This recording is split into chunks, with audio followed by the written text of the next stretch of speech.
Praise lord. ఈరోజు మిమ్మల్ని ఒక ప్రశ్న అడగాలనుకుంటున్నాను. అదేంటంటే, మీ జీవితంలో మీరు ప్రార్థనకి ఎంత ప్రాముఖ్యత ఇస్తున్నారు? ఎందుకంటే డిఎల్ మూడీ అనే భక్తుడు తన జీవితంలో ఒకసారి ఇలాంటి స్టేట్మెంట్ ఇచ్చారు. అదేంటి అంటే, నన్ను నేను ఓ మంచి బోధకుడిగా ఉండడం కంటే ఓ మంచి ప్రార్థనాపరుడిగా ఉండాలి అనే కోరుకుంటాను. ఎందుకంటే ప్రభువు తన శిష్యులకి ఎలా ప్రార్థించాలో నేర్పాడు, కానీ ఎలా బోధించాలో నేర్పలేదు. కాబట్టి ప్రభు ఆశ మనం గొప్ప ప్రార్థనా పరులను అవ్వాలి. నా ఆశ కూడా అది, నేను గొప్ప ప్రార్థనా పరులను అవ్వాలని చెప్పినట్టు. అలాగే మీ అందరికీ తెలుసు కదా, అబ్రహాం లింకన్ గారు. ఆయన ఒకసారి తన జీవితంలో ప్రార్థన గురించి చెప్పాడు. నా జీవితంలో చాలాసార్లు నేను మోకాళ్ళ మీదకి వచ్చి ప్రార్థించే అనుభవాల్ని కలిగి ఉన్నాను.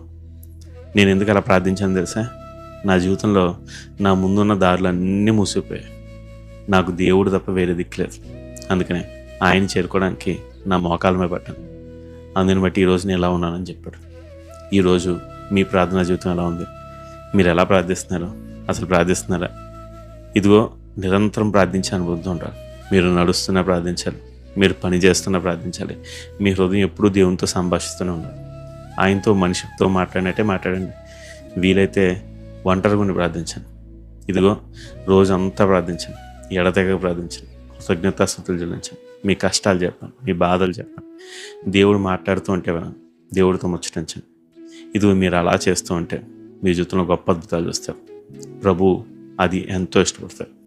మరి ఎందుకని ఈరోజు దేవుని దగ్గర ప్రార్థనాత్మ కొరకు ఆలోచించండి. God bless you. Have a blessed day.